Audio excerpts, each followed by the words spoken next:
We just got through it felt like a lackluster pay-per-view leading up to it, but sweet damn, UFC 271, Blake. UFC 271 was a really fun card, I gotta say. We had a lot of really good fights from the get-go.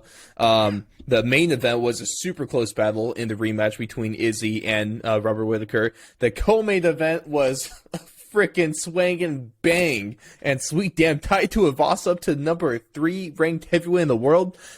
We now live in a world where Tai Tuivasa is ranked higher than Curtis Blades in Vulcan too. That's Volkov,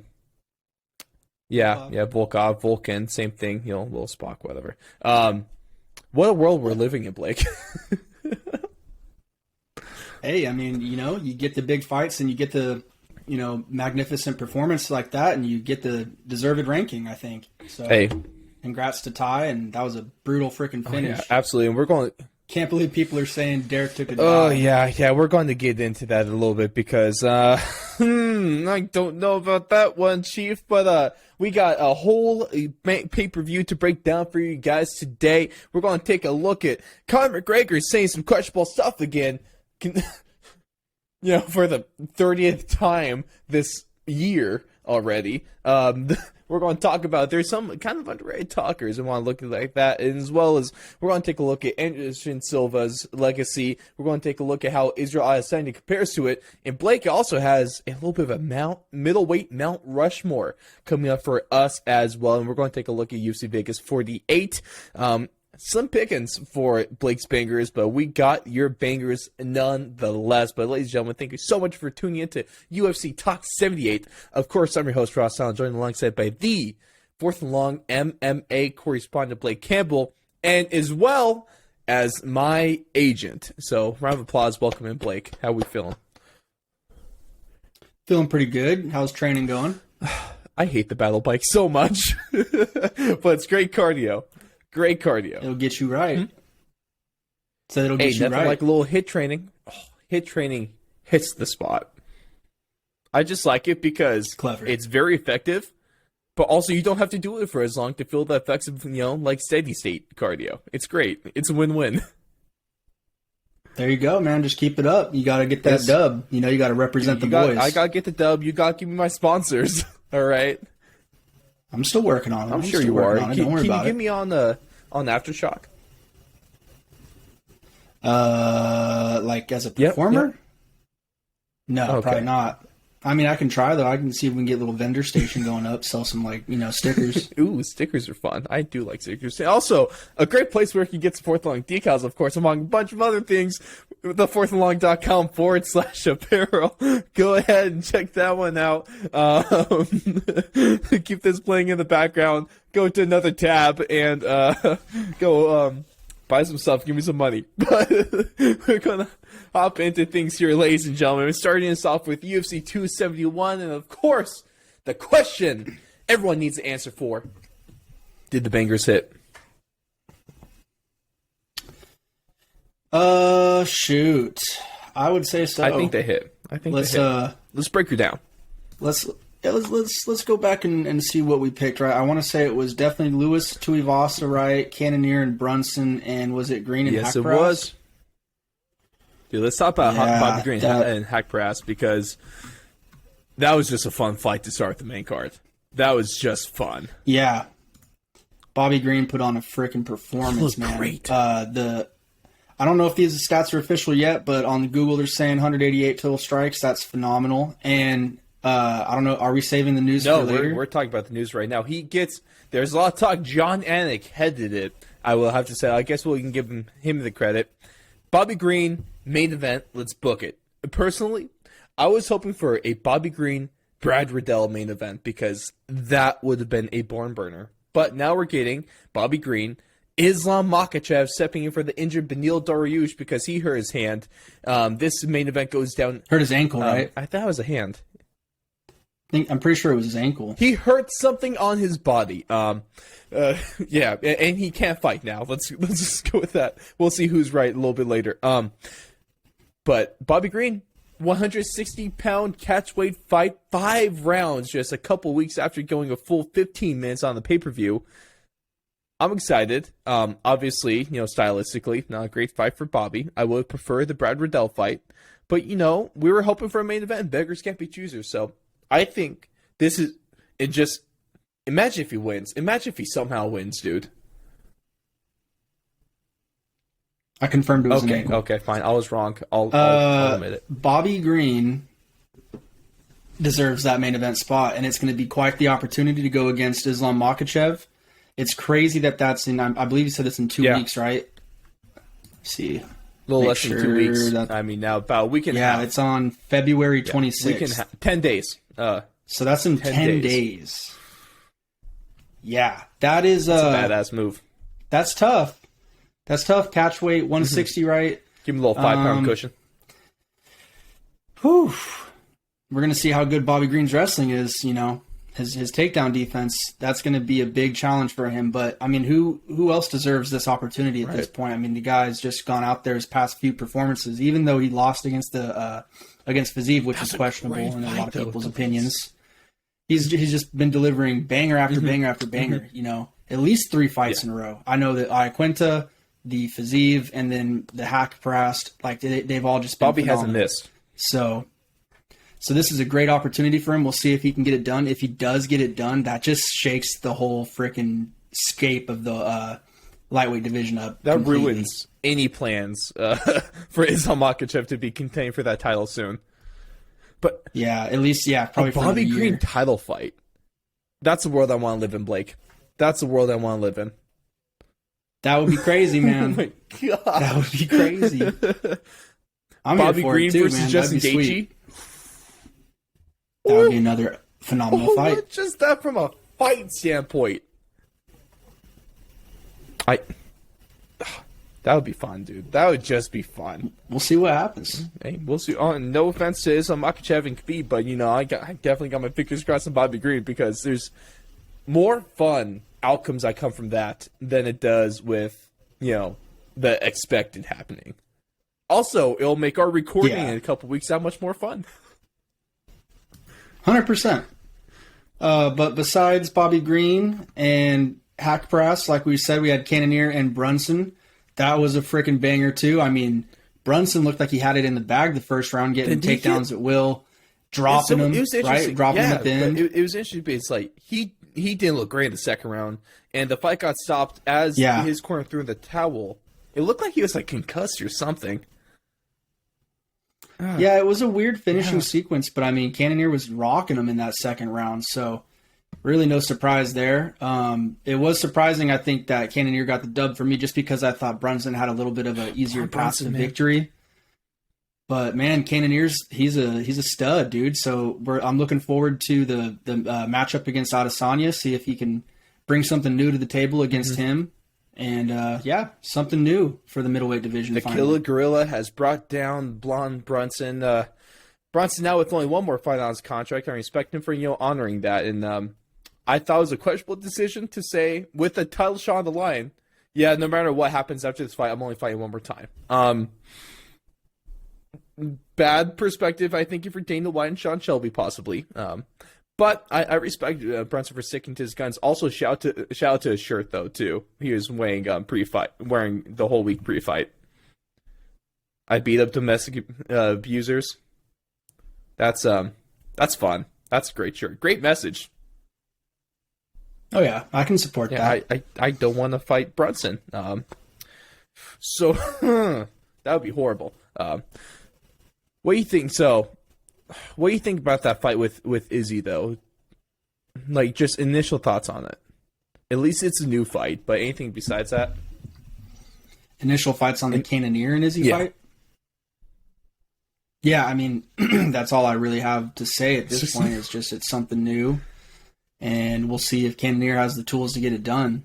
But, I mean, Izzy's he's on another level than a lot of these guys right now, so it's going to be a tough one. Really so. And speaking of another guy that's reached a new level, talk about Tai Bam Bam Tuivasa.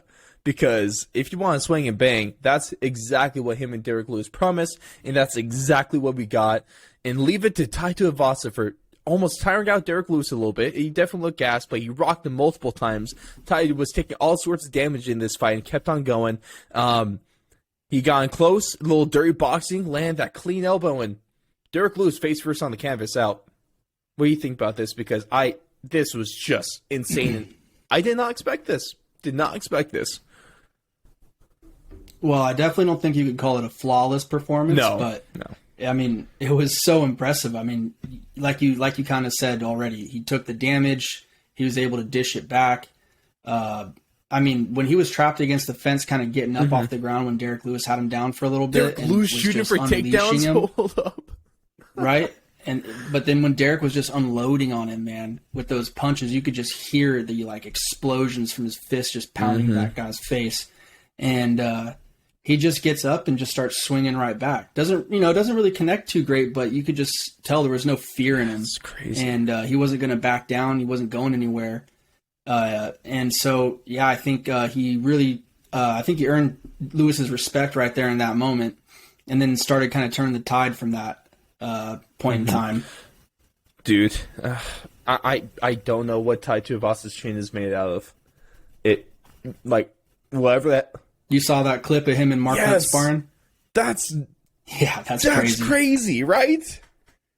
Yeah. Ty's just honestly, I'm just going to say right now, just because there's a good chance it happens with how unpredictable things have been, especially in the UFC, or especially in the heavyweight division of the UFC. All right, we had Francis Ngannou beat a technical striker by out wrestling him. Okay, so crazy things are happening right now. If anyone's going to beat Derek Lewis, or if anyone is going to beat Francis Ngannou for the belt, it's going to be Tai Tuivasa somehow. I'm just going to put it out there, because with the way things have been playing out, Blake, I that would be one of the least surprising things I would see. He'd have to make it there first. I guarantee that's not the next fight. No. What do you think he does? So Chris Dawkins and Curtis Blades duke it out here coming up soon. There's also Ciryl Gane that's probably needing a fight. There is a heavily rumored fight between Stipe Miocic and John Jones. So what do you think happens? Yeah, I think it's got to be either probably Gane or Miocic if the Jones fight falls through. What do you think would be better? Does he beat Ciryl Gane? I mean, never say never, right? But I think that'd be a really tough fight. Dude. Imagine the world where Tai Tuivasa just beats a technical striker. All right. That... Hey, it could happen. And also, I will argue that his MMA discipline is the best in the world. Swing and bang. That's probably the one I'm going to have to take up for my fight, huh? Hey, as long as you're the one swinging and banging. Hey, I'm going to be doing the banging and doing all the swinging. All right? It's going to be good. It's going to be good. I'm going to get punched. I'm getting punched now, so it's going well. I just need to, take a few shots on the chin. Don't take that sexually, and it's going to be a great time. Then let's talk about the main event here. Part 2 of Israel Adesanya and Robert Whittaker. And this was a really close fight. This was obviously way closer and a way better contest than their first fight. And I really do agree with the 48-47. I think that was a very fair scoring. Izzy taking the first 3, and Bobby Knuckles taking the last 2. But those, I think every round besides the first was really close. There is an argument to be made, not saying I agree with it, but there's an argument to be made that Robert Whittaker won maybe round 2 or round 3. And there's people arguing that he won this fight. So just initially, what do you think about the scoring here? And do you give credit to Bobby Knuckles possibly actually deserving the belt? I definitely think Adesanya won that fight still. He put Robert in the most, I think, compromised positions with that early knockdown. I thought it was almost over, but Whittaker did a great job recovering. He recovered well. I think I gave Robert the second and the fifth, and then Izzy was the rest, 1, 3, 4. And it was pretty comfortable too. I felt like I thought it was close, but it wasn't too close. Like, it was close. It wasn't a domination. It was a close fight, but it's not like I didn't know who won each round. Or at least, like, I didn't know who to feel won each round, you know? Because, like, credit to Rob, like, he did mix it up a lot better this fight. He lasted longer, obviously. But the takedowns, I just feel like the only one where he really was doing something kind of a little bit dangerous was when he kind of got on his back. And I don't even know if he got a takedown from this moment either. I think this is just when he got on his back. The standing choke, right? Slid under his chin, almost pulled a Charles Oliveira.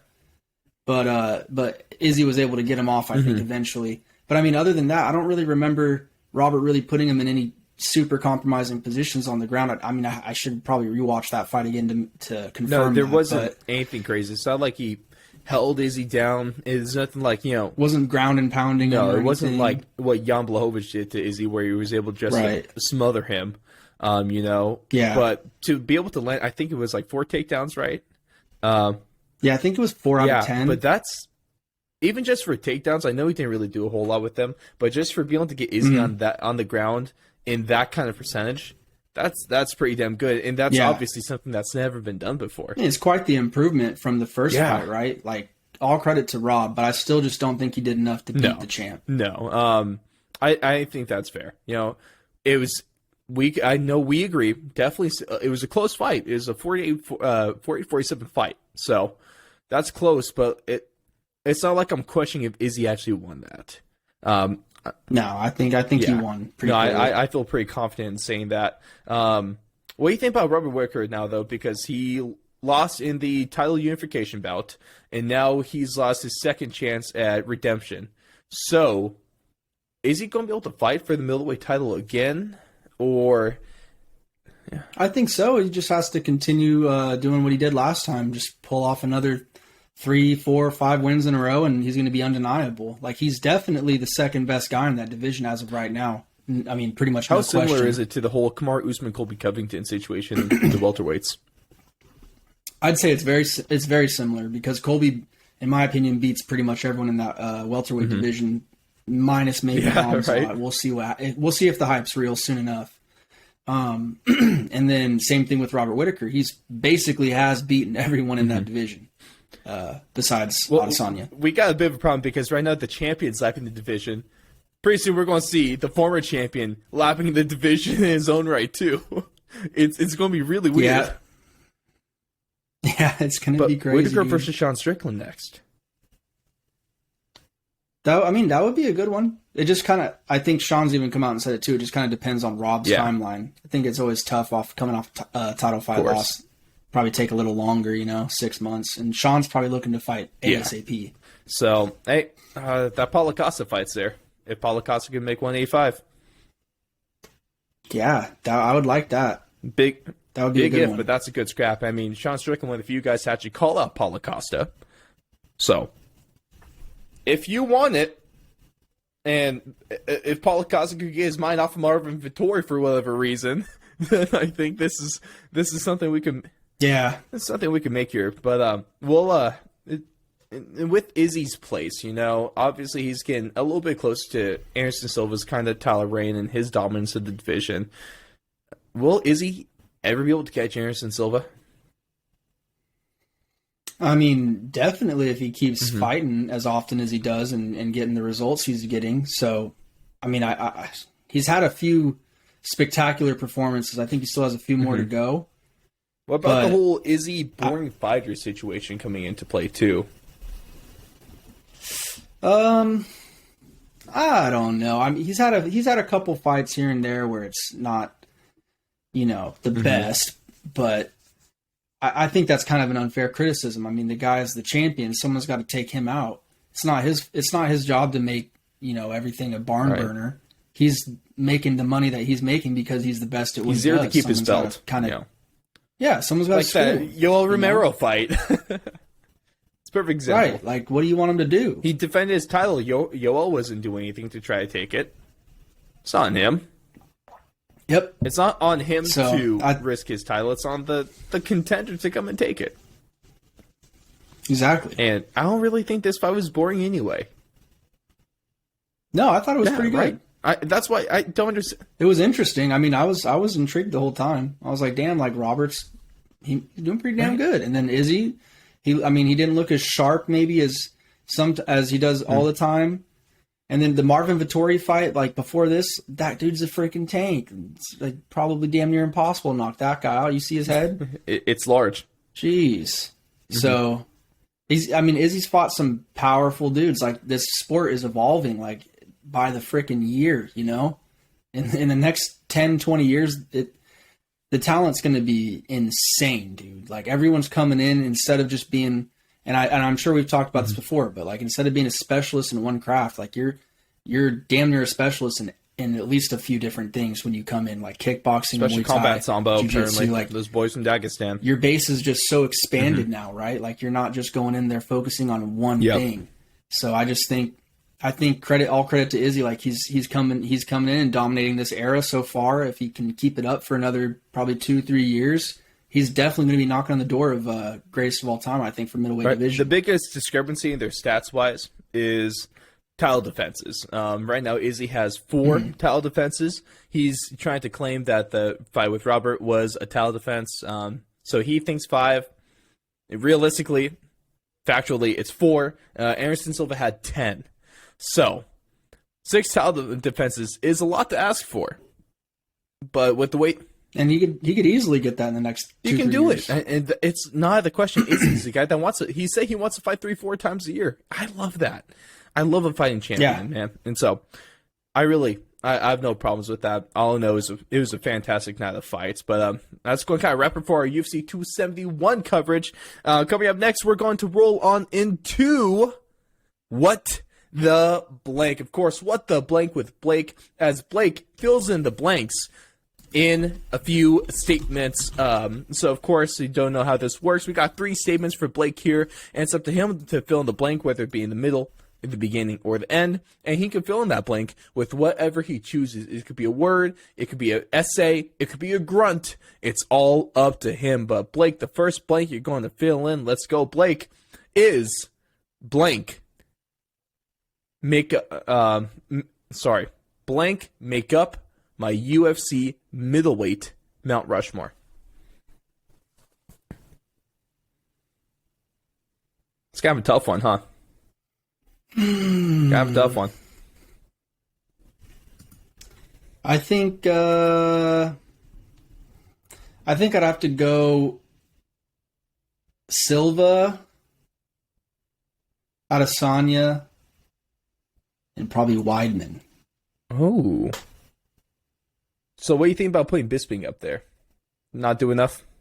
I think Bisping had a phenomenal career, but I don't know. I just feel like Weidman, dude, just was on a freaking tear before that Rockhold fight. I think people forget about Chris Weidman. Oh, yeah, dude. He was on like a 9-fight win streak, I think, coming into the UFC. Like, when he got signed, I think he won his first 9 fights in a row. And then he lost the belt to Rockhold. And he beat Silva twice when Silva was pretty much at his prime. And he is also still my boy. He's still my boy. It's kind of cringy, but at the same time, like, it's kind of sweet, you know? Right? Yeah. So I can't hate it too much because that's a dad that loves you, and I can't hate on the dad that loves you like that, you know? And it's up to parents to embarrass you as best as possible. That's what he did. So what do you think about that? I like it. I like it. It's kind of hard to argue, to be honest. Because I just think Bisping, I don't know. Like, he did great, but it's like, maybe I just feel like it was too sporadic. If he defend his belt against GSP, then absolutely he's up there. Yeah. But or if he took the fight against Yoel. I love you, Mike. I love you. Because that's why, dude, it was really close between, like, I damn near put Robert Whittaker up there, man. But I think, let's get some other, let's mix it up a little bit. I think Bobby really should be up there. He's damn near up there for me, man, because he like we said, he's about to lap this division again. He's not even champion. He's lapping the division. And he had great fights as a champion as well. Yeah.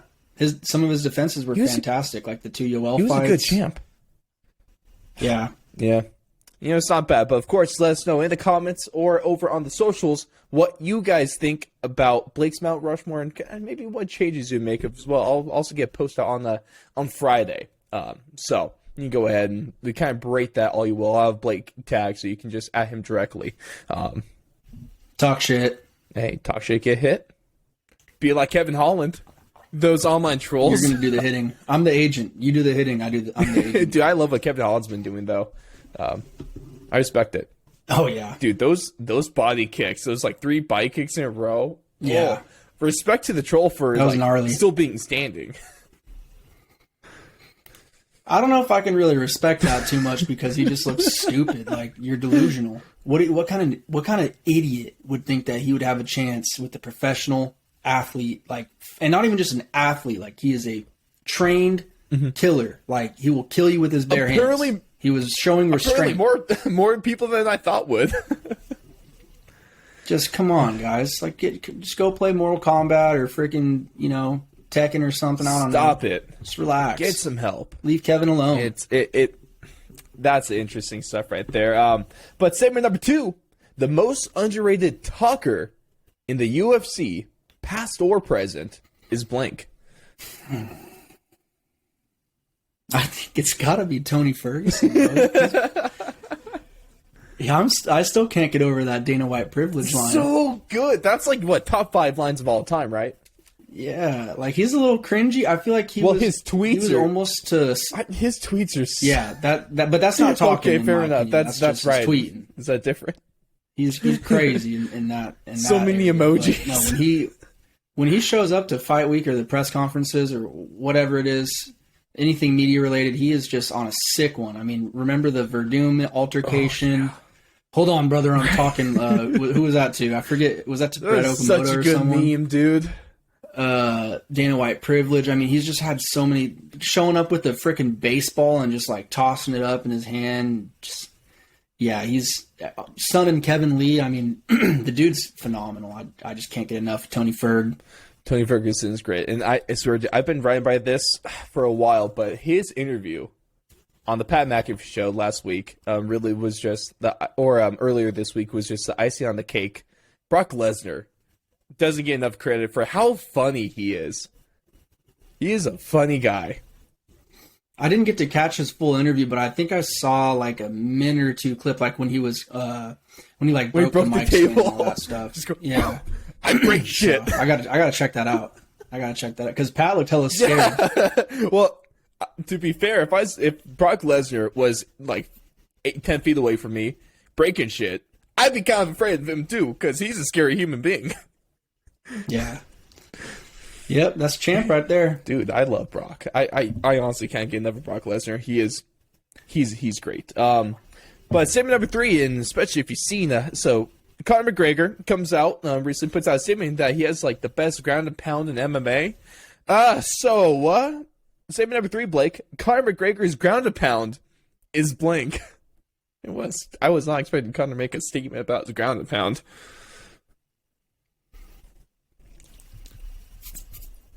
I mean, it's pretty freaking nice. I remember like the Chad Mendez fight. Jose Aldo, he landed one ground and pound shot. Great stuff. Did he? Yeah, I mean, he pretty much knocked his ass out instantly, though. Eddie Alvarez, I feel like he landed a couple nice ones. Cowboy, he finished him pretty decently. Nate Diaz, he had some decent shots. I mean, yeah, I think his ground and pound's pretty solid. It was interesting that he said that today. I mean, I need to do a little bit more research, I think, before I can give like a very educated answer on this. We just haven't really seen it because it's not really much, something. Right? I don't know. It's not something that stands out in the top of my mind. When you think of Conor McGregor, you don't think about ground and pound. No, I think about the left hand, and I think about him kind of like moving like a tarantula in the octagon and doing spinning shit. I guess the last ground and pound I remember is Don Cerrone, but he didn't really need ground and pound there. Two fight, yeah, probably because anytime he was hitting Dustin on the ground, you probably from his back. But yeah, I mean, it was interesting that he was saying all that crap today, and then had to shit on Nate a little bit too. I just wasn't expecting Conor McGregor to talk about his ground and pound, you know? When I think of ground and pound, I think of, like, Khabib. I think of Brock Lesnar. I think of, you know... I think of Shavkat Rakhmonov. Yeah, Shavkat Rakhmonov. You think of, you know, a Smash boy Khamzat Chimaev. You, not sure if you think about Conor McGregor, but I guess he wants to put himself into a different conversation. This is one way to get it started. But we're going to fill in with that, but that's What the Blank with Blake. Of course, hit us up on our socials, Twitter, Instagram. Everything's linked over at thefourthandlong.com. So, if you want to get in touch with us, super easy. I am hopelessly stuck on Twitter for, you know, hours, just because that's kind of how I spread the word about this show. So I'm always available, essentially, is what I'm trying to say. But let's move on into the last little bit of the show here, Blake. Let's talk about UFC Vegas 48, because it's a card. It is a card. It's a card. And it's on a Saturday, and we have fights.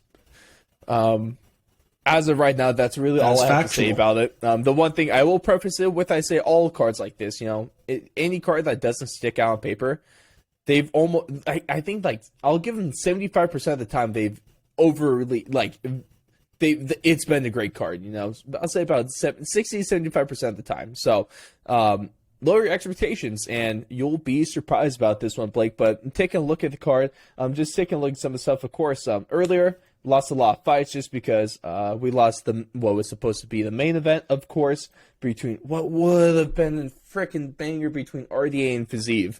But at least they're getting a co-main event spot on a pay-per-view, which is kind of where that fight more belongs, and it's a 5-rounder still. So that's not the worst situation to be in, you know. That's not a horrible outcome there. But Kalidakis, he finds the opponent. You know, you have 8-10 Miller stepping up to the plate once again, and a pretty exciting main event between Johnny Walker and Jamal Hill. So, with that being said, though, Blake, what fights can we not miss this week? Give us the bangers. Alrighty, so the bangers this weekend, we're going to go with coming up on the prelim card first, Jessica Rose Clark versus Stephanie Edgar. I just think that this is going to be an interesting fight, mainly because, you know, let's be honest, Jessica Rose Clark, she's a very beautiful lady, and she also has very... No. Well, we'll talk about that off camera. She has very beautiful striking as well, and she's aggressive. And Stephanie Edgar, I believe in her first fight, got a KO against Shayna Dobson. I might be wrong on that.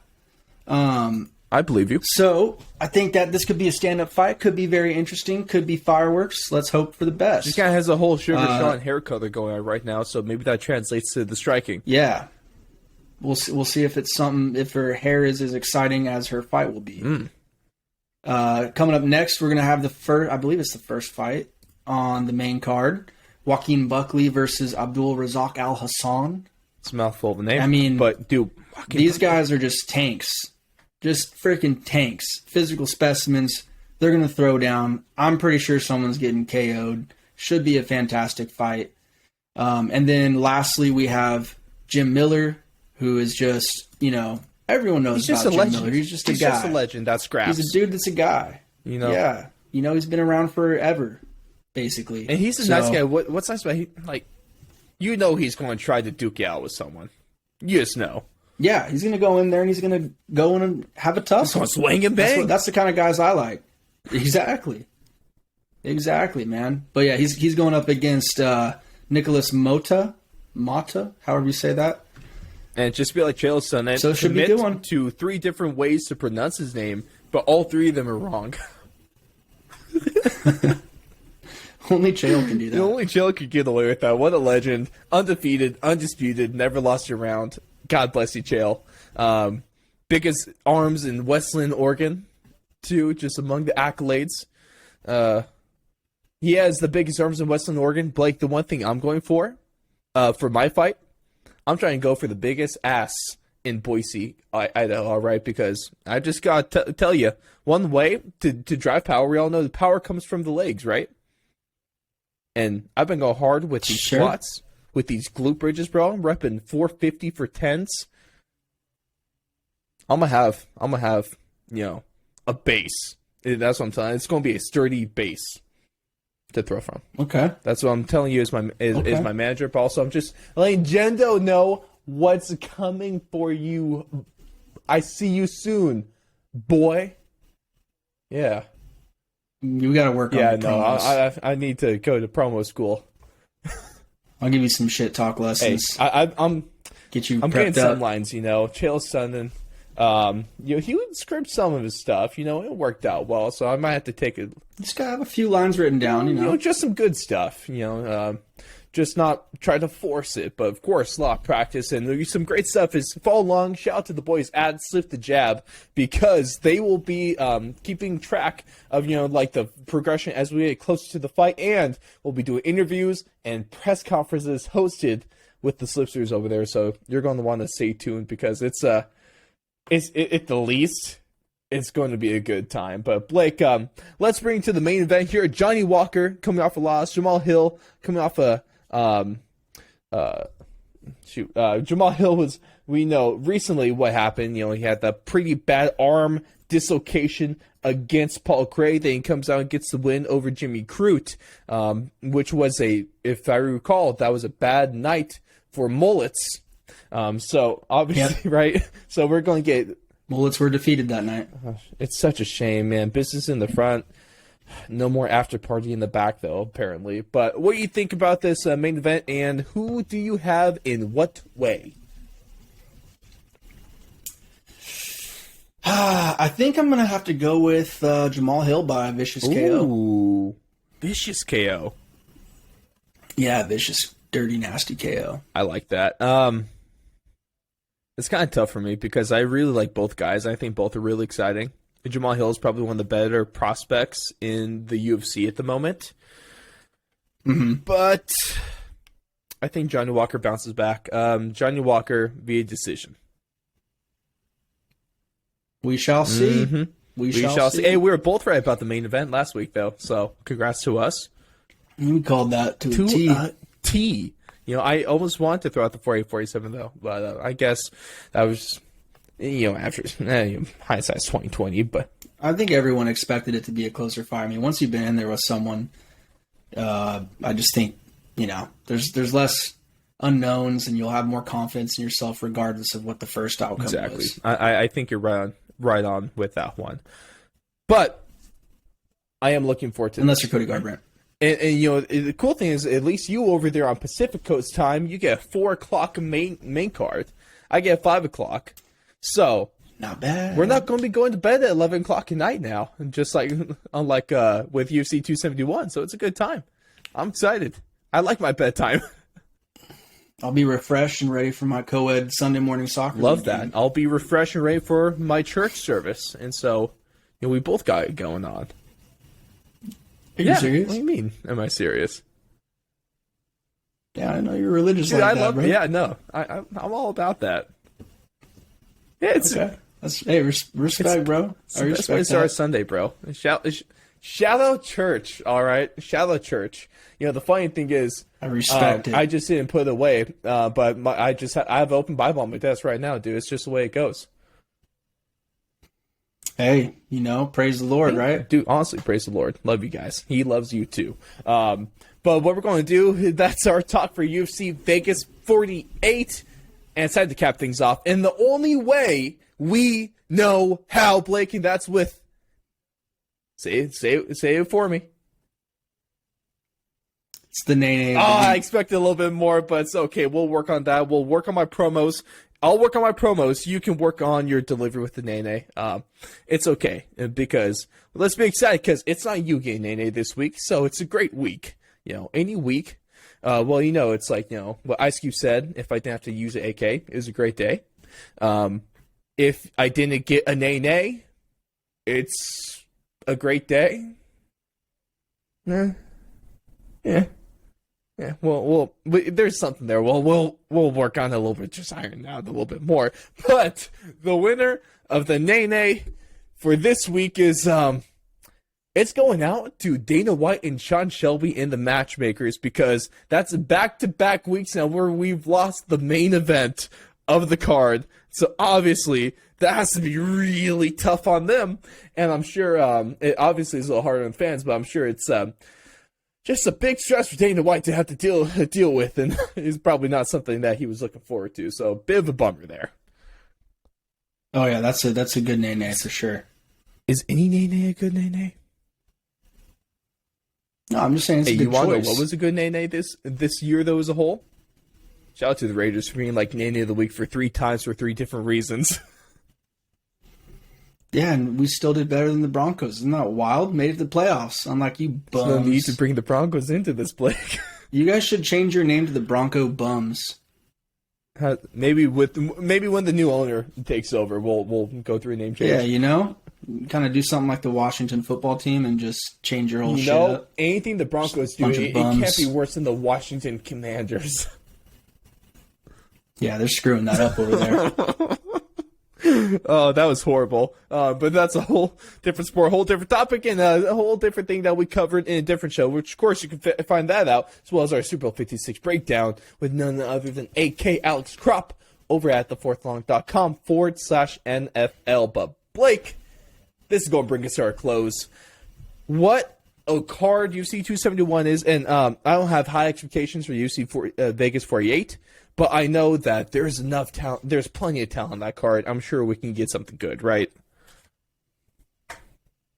Oh yeah, I think it'll be pleasantly surprising. I think so too. But huge shout out to you guys. Thank you so much for tuning in to the end here. We're almost at UFC Talk 80, so we're making big moves, and in 22 weeks we'll be at 100.